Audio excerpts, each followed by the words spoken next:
దర్శకుడు రామ్ గోపాల్ వర్మ మరో ట్వీట్ తో దుమారం రేపారు. నిన్న ఆర్జీవీ ట్వీట్ చేస్తూ తాను పిఠాపురం నుంచి పోటీ చేస్తున్నా అంటూ షాక్ ఇచ్చారు. అంతకు ముందే జనసేన అధినేత పవన్ కళ్యాణ్ పిఠాపురం నుంచి పోటీ చేస్తున్నా అని ప్రకటించారు. ఆ వెంటనే ఆర్జీవీ ట్విట్టర్ లో నేను పిఠాపురం నుంచి పోటీ చేస్తున్నా అంటూ ట్వీట్ చేశారు. దాంతో సోషల్ మీడియాలో రచ్చ మోడలింది. ఆర్జీవీ నిజంగానే పిఠాపురం నుంచి పోటీ చేస్తున్నారా లేక పవన్ కళ్యాణ్ పై సెటైరికల్ గా ట్వీట్ చేశారా అని అభిమానులంతా మాట్లాడుకుంటున్నారు. ఇంతలో మరో ట్వీట్ తో బాంబ్ పేల్చారు రామ్ గోపాల్ వర్మ. నిన్న వర్మ ట్వీట్ చేస్తూ నేను సడన్ గా తీసుకున్న నిర్ణయం, నేను పిఠాపురం నుంచి పోటీ చేస్తున్నందుకు సంతోషిస్తున్నా అంటూ ట్వీట్ చేశారు. దాంతో ఒక్కసారిగా అందరూ ఆర్జీవీ రాజకీయాల్లోకి వస్తారంటూ చర్చించుకుంటున్నారు.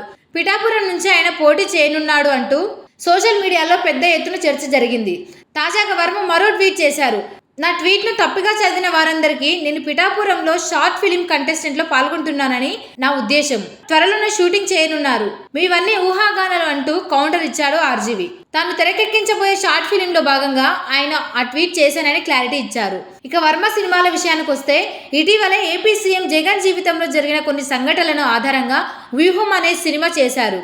ఆ సినిమా థియేటర్స్ లో రిలీజ్ అయింది. ఇప్పుడు శపథం అనే సినిమాను ఓటీటీలో వెబ్ సిరీస్ గా స్ట్రీమింగ్ చేయనున్నారు.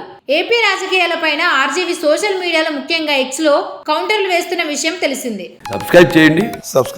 Please do subscribe to.